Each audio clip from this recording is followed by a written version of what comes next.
In studio by the Nelson Mandela Foundation spokesperson Luzuko Koti. Thanks so much for joining us. Good afternoon, Peter. All right, so this must be quite exciting for you to start a new chapter in this journey that's been the Nelson Mandela Foundation. So take us from where you're at, where you were before today, and what is this next chapter? How do we step it up? I think it's a very important time of this program, because we all know this was started as a way to celebrate Madiba's birthday. And as Madiba said himself, he didn't want this to be a big party. He doesn't want to be seen as a Father Christmas. He wanted his birthday to be a commitment by individuals, by organizations, groupings, corporates, everybody coming together to use his birthday as an excuse to go out there and make change. So we've tried this concept of making change by turning people into people who are going to drive change, but the idea really turned into a moment of the 18th of July, people with paintbrushes, painting homes, painting schools, and then taking a picture, and then that's the end. People are left in their situation. It was a day of action.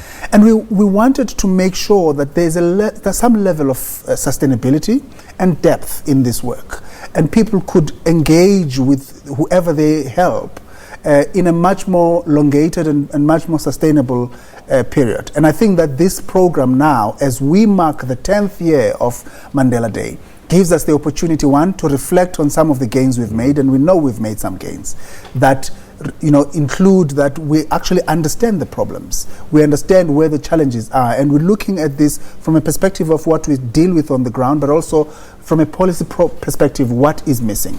But also, I think what now we are going to do is to have more focused engagements with society, focusing on key areas, because we can't do everything. Everybody wants to do everything, but nobody has the resources, the time, and so on. So we thought that education is important, because literacy is one of the key areas, particularly when you look at the early childhood development.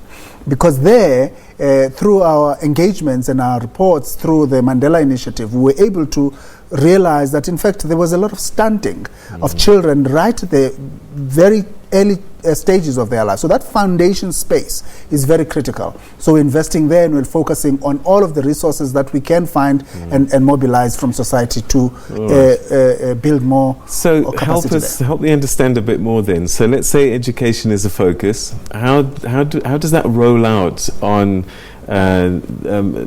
Mandela Day and going forward? How does it manifest?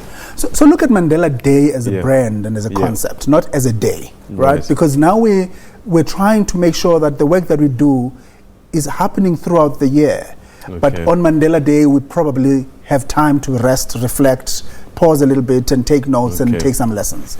So July 18th is the date of the Mandela Day, but it's the day where we celebrate the work that we've done throughout the year. So companies that we work with today, stakeholders, SABC is one of them, SABC Foundation, engages with a lot of communities where schools need libraries, need computer labs, need skills, not just for students, but for teachers, in other areas such as career development and so on.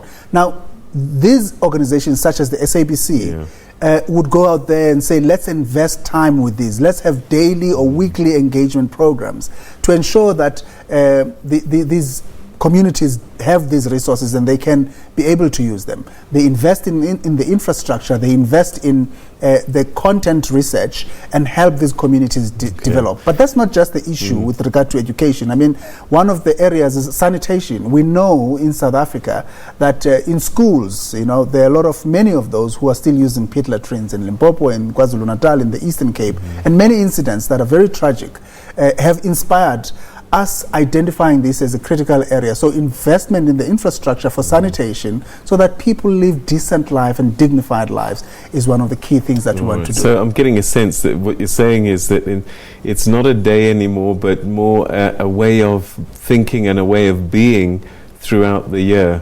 And then on Mandela Day, we just reflect on the things that we've achieved. And each year, you'll want to accumulate and add to the efforts that have been put out there in the year that's just gone. Absolutely. And our agenda really as the Nelson Mandela Foundation, who have been tasked with this mandate to curate this work, to oversee, to guide, particularly from a messaging perspective and of course coordination, is to develop or create change makers. We want Peter to see himself as a change maker, and that the only way you can do that is to marry yourself to an initiative, is to have a long-term relationship with an initiative, and to find time in your own spare time to find resources that you can direct towards those initiatives, and that way you instill a sense of active citizenship. But I think you are making change directly, and you can. So what happens to this 67 minutes then? Well, 67 minutes I think was a good springboard for Mandela Day, for people to not look at it as a troublesome engagement. Like, I'm going to have to take out a lot of days, a lot of weeks to try and do something. So we started very small. 67 minutes was inspiring and was encouraging anybody to get up and do something, at least for 67 minutes. And it gave people a lot of ideas. 67 blankets came out of that, 67 bikers, and many other things. So we have used that as a springboard and as a startup to what we wanted now to make a more sustainable thing. But I think also from the story of 67 minutes, because people were acknowledging Madiba's 67 years in public service and saying we want to do something to pay back, because we can never spend 27 years in prison or 67 years in public service where there's no way of repaying and honoring this man. How can we then do something to honor him? And this was another way which was symbolic to give him our thank you as a country. But I think now people are realizing that Mandela gave us more than 67 minutes. He gave us a mandate. He gave us a baton to say, how do then you take the responsibility of making this dream of South Africa a reality? And therefore, I think 67 minutes doesn't have a place there anymore. We need to now commit in building change makers and making sure that we take action, and that action has to be sustainable. Action against poverty. Luzuko, thanks very much indeed, and for coming through and giving us this next chapter of this journey. And we certainly look forward to stepping up a gear from 67 minutes to 365 days. Absolutely. Thanks so much for your time. Thank you, Peter. All right. Okay, we'll take a quick break.